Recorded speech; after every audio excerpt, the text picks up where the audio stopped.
चलिए जी, अब आते हैं India and Slovakia. International relation pre में मैंने आपको बताया था कॉन्फ्लिक्ट्स इन न्यूज बन जाते हैं, या बॉर्डरिंग कंट्री किसी की पूछ ली, वो आईआर में ही काउंट होता है। जो कंट्रीज न्यूज में रहती हैं उसी के आसपास से उठा के पूछता है। मेंस में 2 क्वेश्चन आ जाते हैं सीधे सीधे बायलेटरल रिलेशन के ऊपर, और एक ऑर्गेनाइजेशन बेस्ड होता है, 2 आपके कंट्री बेस्ड आ जाते हैं, तो ठीक ठाक चंक आता है आपके जीएस पेपर 2 के अंदर। स्टेट में भी आता है, कोई ऐसा है तो नहीं यहाँ पे जिसको लगता है कि स्टेट में तो आता ही नहीं आईआर। आता है आईआर उसमें भी, ठीक है। शुरू में होता है बच्चों को ये डाउट कि उसमें क्यों ही आईआर आएगा, क्योंकि आपके जो सीएम्स होते हैं वो भी तो जाते हैं डिफरेंट कंट्रीज में, तो पहले पता तो हो क्यों जा रहे हैं, पता लगा गलत कंट्री में पहुंच गए जाके, तो आईआर इज इंपॉर्टेंट, ठीक है। चलो जी, इंडिया एंड स्लोवाकिया। तो जैसे स्लोवाकिया में हमारे प्राइम मिनिस्टर ऑफ इंडिया की विजिट होती है, तो इनको एक तो ऑनर करा गया, फर्स्ट क्लास का अवार्ड है, the order of white double cross. अब ये अवार्ड वगैरह आपके वनडे एग्जाम में पूछ लिए जाते हैं, पर अब कमीशन के पेपर में भी पूछे जा रहे हैं, याद रख लेना, बाकी फोटो देख लेना जिस दिन। The order of white double cross, तो ये अवार्ड दिया गया है प्राइम मिनिस्टर ऑफ इंडिया को जैसे वो वहां पे पहुंचे। पर अब आते हैं असली मुद्दे के ऊपर कि स्लोवाकिया के साथ इंडिया ने कैसे कैसे रिलेशन को एस्टेब्लिश करने की ट्राई करी। पर अभी आप इंडिया और स्वीडन का पढ़ के आए, मोटी मोटी जो कोऑपरेशन रहेगी, इकोनॉमिक, डिफेंस, मिनरल्स, ये सारी रहेगी दोबारा से स्लोवाकिया के केस में। पर जैसे साब मैन्युफैक्चरिंग यूनिट था, वो सिर्फ आपने इंडिया और स्वीडन के केस में पढ़ा, क्योंकि साब एबी कंपनी आ गई फ्रॉम स्वीडन। तो कुछ ऐसे यूनिक पॉइंट्स होते हैं जो तो आपको डेफिनेटली याद रखने ही रखने हैं। तो अभी देख लो, इंडिया और स्लोवाकिया ने अपने टाइज को एलिवेट करने की ट्राई करी है। और ध्यान रखना, जब स्लोवाकिया इंडिपेंडेंट हुआ 1993 में, तो ये फर्स्ट विजिट है from India to Slovakia. Important चीज है, 1993 के बाद फर्स्ट विजिट है फ्रॉम इंडिया टू स्लोवाकिया। पहले कोई इंडियन लीडर जो प्राइम मिनिस्ट्रियल पोस्ट पे या प्रेसिडेंट पोस्ट के ऊपर है, वो नहीं विजिट करे हैं टू स्लोवाकिया। अब स्लोवाकिया को मैप के ऊपर अगर देखें, तो स्लोवाकिया के ही ऊपर देखना चेक रिपब्लिक है। तो इंडिपेंडेंस ऐसा नहीं है कि बड़ा लड़ाइयों के साथ इनका हुआ था, ऐसा कुछ नहीं था। ये जो चेक रिपब्लिक वाला पार्ट है, पहले ये इकट्ठा ही होता था, दोनों पार्ट्स। फिर इनके अपने जो पॉलिटिकल आइडियोलॉजीज वगैरह थी वो मैच नहीं कर रही थी, तो इन्होंने पीसफुली इंडिपेंडेंट किया था इनको कि चलो ठीक है, सेपरेट हो जाते हैं। और इनके इंडिपेंडेंस को बड़े यूनिक से नाम से जाना जाता है, वेलवेट डाइवोर्स। वेलवेट टच करा है कभी? हाँ, तो बिल्कुल ऐसे स्मूथ एंड इंडिपेंडेंस हुआ था इनका। तो ये सेपरेट कर जाते हैं 1993 में। तो पीसफुल इंडिपेंडेंस था, ऐसा नहीं है कि लड़ाइयां आप सोचें कि बड़ी लड़ाइयां हुई थी। यूगोस्लाविया था वो तो, नैम वगैरह जहां से इमर्ज करता है, फिर वो तो स्टोरी और पुरानी चलेगी, मेरे को 1993 के बाद की बतानी है आपको। अब स्लोवाकिया कैपिटल इज ब्रेटिस्लावा, और यहीं पे मीटिंग हुई अभी प्राइम मिनिस्टर ऑफ इंडिया और वहां के जो लीडर हैं फिको, उन दोनों की। तो ब्रेटिस्लाविया स्लोवाकिया की कैपिटल। अब आते हैं बॉर्डरिंग कंट्रीज के ऊपर। देखो, 2 कंट्रीज हैं यहाँ पे जो स्लो स्लो से चलती हैं, स्लोवेनिया एंड स्लोवाकिया। पर ध्यान रखना, ये दोनों बॉर्डर नहीं लगता इन दोनों का। जैसे साउथ अमेरिका में 2 कंट्रीज हैं, पैराग्वे एंड उरुग्वे, उन दोनों का भी बॉर्डर नहीं लगता है। नाम से लग रहा है ना कि जैसे लगता ही होगा पक्का, पैराग्वे उरुग्वे, पर नहीं लगता है उनका बॉर्डर भी। वैसे सेम स्लोवाकिया एंड स्लोवेनिया है, दोनों स्लो स्लो से तो शुरू होती हैं, पर इन दोनों का बॉर्डर नहीं लगता है। अब सबसे पहले तो चेक रिपब्लिक तो याद रखना ही है आपको। अब दूसरी तरफ आते हैं जो ग्लोबल कॉन्फ्लिक्ट चले हैं, जैसे रशिया और यूक्रेन का चल रखा है। अब रशिया और यूक्रेन का जब कॉन्फ्लिक्ट चला ना, तो पोलैंड भी एक टाइम पे न्यूज में बन गया था कि उन्होंने नेटो का आर्टिकल नंबर 4 इन्वोक कर दिया था। अभी बस इतना याद रखो और छोड़ दो। तो ये जो यूक्रेन है और पोलैंड है, ये दोनों भी स्लोवाकिया के साथ बॉर्डर शेयर करते हैं। तो 2 बॉर्डर इनके आगे, और नीचे की तरफ एक आएगा आपका हंगरी वाला पार्ट, और वेस्टर्न साइड पे देखोगे तो देयर इज ऑस्ट्रिया। तो थोड़ी सी स्टोरी बना लेनी है हमेशा। अब कॉन्फ्लिक्ट जो होंगे पुराने स्टूडेंट उनको ध्यान में होगा, जो नए स्टूडेंट है उनको याद भी नहीं है अभी, क्योंकि वो कॉन्फ्लिक्ट अब बहुत पुराना हुआ। तो आपने बस इतना याद रखना है कि यूक्रेन का बॉर्डर पोलैंड के साथ लगता है, और इन दोनों के ही बीच में आपको यहाँ स्लोवाकिया भी दिखाई देगा। नीचे की तरफ हंगरी है और वहां ऑस्ट्रिया, और ऊपर की तरफ चेक रिपब्लिक। टेस्ट के लिए ठीक से प्रिपेयर कर लेने, क्या पता आपको पूछ लिया जाए, तो इनको प्रिपेयर रखें। ब्रेटिस्लावा इज द कैपिटल। अब आते हैं कि प्राइम मिनिस्ट्रियल मीट जो हुई ब्रेटिस्लावा में स्लोवाकिया के अंदर, उसमें आउटकम्स क्या क्या निकल के आए। तो नंबर 1 हेडिंग तो वही बनेगा, कॉम्प्रिहेंसिव पार्टनरशिप एस्टेब्लिश। ये तो हर जितनी भी मीटिंग्स होंगी हर चीज में आप यही देखोगे। कॉम्प्रिहेंसिव का मतलब होता है कि सिर्फ एक मुद्दे पे बात नहीं हुई है, बड़े सारे एरियाज को कवर करने की ट्राई करी। तो सबसे पहले तो दोनों ने अपने टाइज को एलिवेट करा, नए नए एरियाज को फाइंड आउट करने की ट्राई करी कि कहाँ पे हम कोलैबोरेट करते हैं। तो जब ये रिलेशन शुरू होते हैं ना, वहां पे पहली जो स्टेटमेंट आती है बड़ी जनरल सी ही आती है कि ऐसे हमने कॉम्प्रिहेंसिव पार्टनरशिप को अटेन करने की ट्राई करी। सेकंड आता है हिस्टोरिक विजिट। फर्स्ट विजिट है by Indian prime minister to Slovakia, जब से ये इंडिपेंडेंट हुए हैं from 1993। Slovak PM Robert Fico Bratislava में, ये दोनों आपस में मीटिंग करते हैं। और मीटिंग के बाद क्या क्या आउटकम्स निकल के आई, अब ध्यान से सुनना। Number 1 is political and strategic cooperation. पहले तो दोनों ने बोला कि जो ग्लोबल कॉन्फ्लिक्ट चल रहे हैं, अब देखो ग्लोबल कॉन्फ्लिक्ट जब भी कहीं पे जाएंगे ये डिस्कस होगा।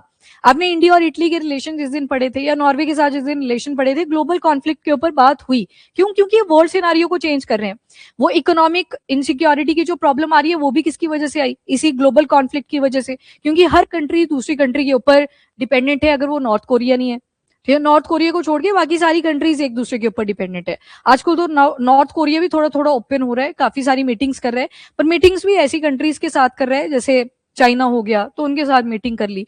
तो यहाँ पे जो इकोनॉमी है हमारी वो ओपन नेचर की है, यानी कि हर एक कंट्री की दूसरी कंट्री के ऊपर कोई ना कोई डिपेंडेंसी है। पीसफुल रेजोल्यूशन हम दोनों ही चाहते हैं, स्लोवाकिया भी इंडिया भी, कि जितने भी डिस्प्यूट चले हुए हैं रेजोल्यूशन इनका निकल के आए। जैसे पीस डील लेके आए दोबारा से यूएस और ईरान, कि हम इसको अब साइन कर देंगे एंड जो वॉर चल रखी थी उसको खत्म करेंगे, स्ट्रेट ऑफ हॉर्मुज वाला रास्ता फिर से ओपन करेंगे। पूरे वर्ल्ड ने क्या बोला कि हम यस करते हैं। यस क्यों करते हैं? क्योंकि हम भी चाहते हैं स्टेबिलिटी हो, पीस हो, क्योंकि हर किसी कंट्री की इकोनॉमी डाउन जा रही है। इंडिया इकोनॉमिकली इंपैक्ट हुआ, क्यूबा में इलेक्ट्रिसिटी की सप्लाई नहीं हो पाई। क्यों? क्योंकि फ्यूल ही नहीं आ रहा था। तो इतने सारे क्राइसिस आ सकते हैं because of one war only. तो ग्लोबल कॉन्फ्लिक्ट में इंडिया और स्लोवाकिया दोनों सेम स्टांस होल्ड करते हैं। Number 2, dialogue and diplomacy. What is the difference between dialogue and diplomacy? सुनने में तो सेम से ही लग रहे हैं, एक भी डायलॉग है दूसरा डिप्लोमेसी है। पहले सोच लो फिर बताओ फटाफट से। डिप्लोमेसी तो बार बार बोलते हैं ना, सॉफ्ट डिप्लोमेसी। देखो डायलॉग मतलब नेगोशिएशन होना। इसमें ट्रैक 1, ट्रैक 1.5, ट्रैक 2.0 इस तरह के डायलॉग्स आते हैं। एक 1, एक 1.5, एक 2.0। ट्रैक लगा दो आगे, ट्रैक 1 डायलॉग, ट्रैक 1.5 डायलॉग या ट्रैक 2.0 डायलॉग। डायलॉग क्या है? मतलब बोल रहा है कोई, नेगोशिएशन हो रही है प्रॉपर। यहाँ पे सिर्फ बोल रहे हैं, यहाँ पे कंट्रीज का इंटरेस्ट अभी के लिए आप साइडलाइन कर सकते हो। यहाँ पे बातचीत हो रही है जिससे शायद किसी एक ही पार्टी का फायदा होगा। पार्टी यहाँ पे पॉलिटिकल पार्टी नहीं बोला मैंने, तो उसके लिए आपको पहले ये ट्रैक पता होने चाहिए। जैसे ट्रैक 1 डायलॉग की जब भी बात होगी ना, यहाँ पे सिर्फ गवर्नमेंट मिलेंगी आपस में, जो गवर्नमेंट के ऑफिशियल्स होते हैं, लीडर्स होते हैं, वही मिलेंगे। 1.5 मतलब 1.5 सा दिख रहा है ना आपको, बीच की सिचुएशन है। यहाँ पे गवर्नमेंट डेलीगेट भी होंगे और बड़े बड़े बिजनेस स्टेक होल्डर्स भी हो सकते हैं, जो कि गवर्नमेंट का हिस्सा नहीं है, वो तो प्राइवेट का एग्जाम्पल आ गया, पर वो भी इसमें इन्वॉल्व करते हैं। अब सोचो एक बिजनेस, मान लो कोई भी एबीसीडी कंपनी उठा लेते हैं, कोई कंपनी बोलो, रिलायंस का एग्जाम्पल आ गया। रिलायंस का एक डेलीगेट अंबानी चले जाते हैं, लेट्स से एग्जाम्पल, सिर्फ वही गए हैं किसी कंट्री में मीटिंग करने के लिए, किसके अंडर आएगा? ट्रैक 1.5, क्योंकि उनकी एलिजिबिलिटी यहीं पे बनती है। अब वो सिर्फ अपना इंटरेस्ट वहां पे शो करेंगे, इनडायरेक्टली वो इंडिया को फायदा देगा, पर पहले वो क्या करेंगे? अपना इंटरेस्ट शो करेंगे। उनका जो आइडिया है, उनका जो मॉडल है, इनोवेटिव आइडिया जो भी होगा एबीसीडी, वो पहले उसको शो करेंगे। तो ये ट्रैक 1.5 में आता है कि हम जा रहे हैं, इनडायरेक्टली किसको फायदा मिलेगा? कंट्री को भी मिलेगा। अगला आता है 2.0 डायलॉग। 2.0 में सारे एलिजिबल है, कोई भी जा सकता है। यहाँ पे एकेमेडिशियंस भी जा सकते हैं, देन आपके एनजीओ वाले जा सकते हैं, एनपीओ जा सकते हैं, सब जब इंक्लूड हो जाते हैं तो वो किसका आता है? Track 2.0 dialogue. यहाँ पे सिर्फ नेगोशिएशन मेन फोकस होता है, उससे कितना फायदा हो रहा है, नुकसान हो रहा है, वो किस में आता है? डिप्लोमेसी में। तो मतलब जो नेगोशिएशन हुई वही क्या डिसाइड करती है? डिप्लोमेसी को, कि आपने इंडिया का इंटरेस्ट कितना रखा वहां पे जाके। तो यहाँ पे मेन फोकस जो करा जाता है, ये नेगोशिएशन थी, बातचीत थी। यहाँ पे रिलेशन को सही रखने पे फोकस किया जाता है कि हम दो कंट्रीज के जो रिलेशन है वो मेंटेन हो, तो उसको बोलते हैं डिप्लोमेसी। तभी तो बोलते हैं सॉफ्ट डिप्लोमेसी का पार्ट है योगा। अभी योगा का भी आप सुनने वाले हो, प्राइम मिनिस्टर ऑफ इंडिया ने तो शुरू भी कर दिया है योगा, फोटोज आनी शुरू हो गई हैं। तो योगा क्या शो करता है? Soft diplomacy. योगा की वजह से भी कितनी सारी कंट्रीज के साथ हमारी कोऑर्डिनेशन बनी। तो यहाँ पे नेगोशिएशन होती है सिर्फ बात, पर उससे रिलेशन कैसे बने वो किसमें आता है? डिप्लोमेसी में। क्या पता आपके बोलने का तरीका इतना हार्श था, वहां पे कंट्री पहले अच्छे थे रिलेशन, आपने इतना बुरा बोला, इतना बुरा बोला, बोला अच्छा था, तरीका शायद बुरा था, तो वहां पे क्या हुआ? रिलेशन खराब हो गए। वो डिप्लोमेसी आपकी अच्छी नहीं थी, आपने हार्श वर्डिंग वहां पे यूज कर ली। शायद वो कहीं बोलते हैं ना कि मैम मैंने बोला नहीं ऐसे, पर रूड साउंड कर जाता है।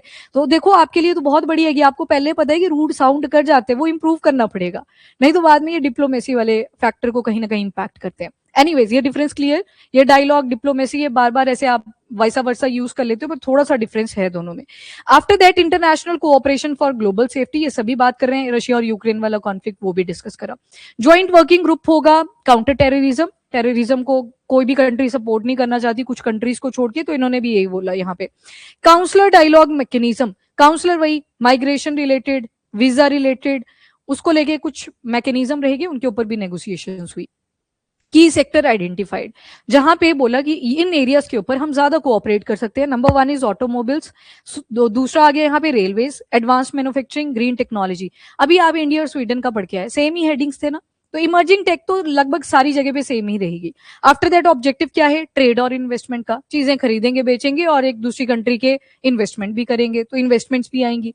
इसके बाद एफटीए, अब जैसे कि यूरोपियन यूनियन का फ्री ट्रेड एग्रीमेंट, तो उसी के बारे में स्लोवाकिया ने यहाँ पे बात करी। अब देखो यूरोपियन यूनियन का मेंबर आ जाता है स्लोवाकिया, तभी आपने स्वीडन के केस में भी क्या देखा, स्वीडन एफटीए नहीं था, ईयू एफटीए था। और सेम फॉर द स्लोवाकिया, ये भी यूरोपियन यूनियन का मेंबर आ जाते हैं, तो वहां पे भी क्या लिखा है, स्लोवाकिया एफटीए नहीं लिखा है, ईयू एफटीए लिखा हुआ है, ये याद रखना। एक ही कलेक्टिव 27 कंट्रीज जो वहां पे आती हैं। इसके बाद दोनों ने कंक्लूड करा कि हाँ जी हम इंप्लीमेंटेशन करेंगे। अब आते हैं डिफेंस कोऑपरेशन की तरफ। डिफेंस कोऑपरेशन में साइन हुआ letter of intent. Intent show करता है कि हम दोनों के इंटेंशन है कि डिफेंस की फील्ड में हम कोऑपरेट करेंगे, प्रोडक्शन करेंगे, किसी के पास बढ़िया टेक्नोलॉजी है उसको शेयर करेंगे, किसी को सिखाना है कैपेसिटी बिल्डिंग भी करेंगे। पर अभी क्या है, ये लेटर ऑफ इंटेंट, अभी सिर्फ इंटेंशन रखा है। अभी इंप्लीमेंटेशन कैसे कैसे रहेगी उसके बारे में कोई डिस्कशन यहाँ पे नहीं हुई है, तो अभी ये लेटर ऑफ इंटेंशन है, लेटर ऑफ इंटेंट इसको बोल देते हैं। इन्हीं चीजों के ऊपर फोकस किया। और जो पहले से एग्जिस्ट कर रही है हम दोनों के बीच में डिफेंस कोऑपरेशन, तो आर्टिलरी सिस्टम के ऊपर हम फोकस कर रहे हैं। आर्मर्ड व्हीकल जो होते हैं, टैंक्स वगैरह आपने देखे हैं, तो उनके ऊपर अभी फोकस किया जा रहा है, पहले से चल रही है सारा स्लोवाकिया के साथ। काउंटर टेररिज्म की बात करी, पहलगाम अटैक हुआ था, कंडेम करा स्लोवाकिया ने, इंडिया के फेवर में ही बोला।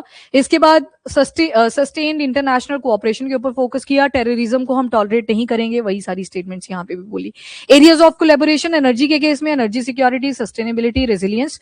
फोकस सेक्टर आगे nuclear energy, geothermal energy, diversification of energy sources, सारी चीजें सेम ही रहती हैं। जो जिनको टाइम हो गया ना एक 1.5 महीना, ये वाले पॉइंट्स तो आपने हर जगह पे लिखने हैं, ये लगभग कॉमन रहते हैं। पर जो यूनिक से पॉइंट निकल के आते हैं वो आपको स्पेशली हाईलाइट करने पड़ते हैं, उसको नहीं आप स्किप कर सकते फिर।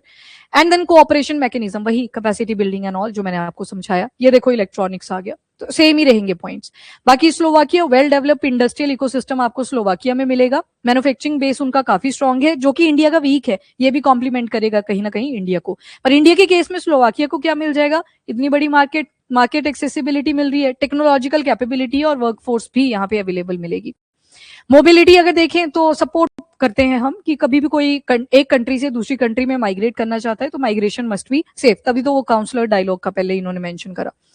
एंड इंडिया और यूरोपियन के कॉम्प्रिहेंसिव फ्रेमवर्क है मोबिलिटी के ऊपर। वही चीजें कि प्रोफेशनल मोबिलिटी होगी, ये स्वीडन के साथ भी बोला ना कि अगर एक प्रोफेसर इंडिया में अच्छा है तो वहां पे उनकी यूनिवर्सिटी में भी वो लेक्चर को कंडक्ट करे, सेम चीज यहाँ पे स्लोवाकिया में भी बोली गई है। सोशल सिक्योरिटी एग्रीमेंट, नाउ ये पॉइंट थोड़ा सा अलग आएगा। सोशल सिक्योरिटी एग्रीमेंट क्या बोल रहा है, मान लो कोई इंडियन है, वो स्लोवाकिया में रह रहा था काफी टाइम से, 5-6 साल हो गए, 10 साल हो गए, कोई वहां पे पेंशन स्कीम चलती थी स्लोवाकिया में, ये जस्ट अजम्पशन वाले ईयर्स हैं। कोई पर्सन है जो कि इंडियन है, इंडियन ने माइग्रेट कर लिया टू स्लोवाकिया, स्लोवाकिया ने रिजीम चला रखा था कि 5 साल के लिए अगर यहाँ पे काम करते हैं तो उसके बाद कोई कंपनी उनको कोई सोशल सिक्योरिटी प्रोवाइड करेगी, पेंशन अज्यूम करके चलते हैं। डेवलप कंट्रीज में होता है ऐसा, कुछ ना कुछ एडिशन होता रहता है।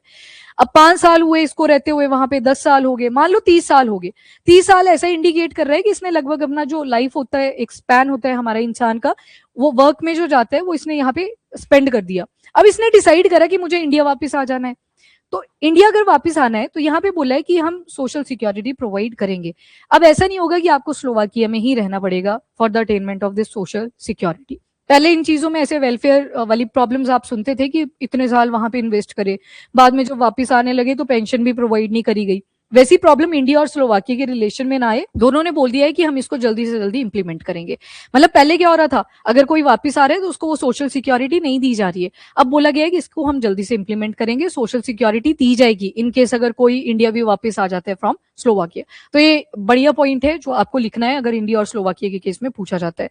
ये सारे इसके शॉर्ट पॉइंट्स हैं, जो आपने आर्टिकल पीछे देखा वही यहाँ पे शॉर्टकट में लिखा हुआ है। सोशल सिक्योरिटी वाला मैंडेटरी है, इसको ऐड करना ना भूलें अगर कभी भी रिलेशन आपसे पूछे जाए।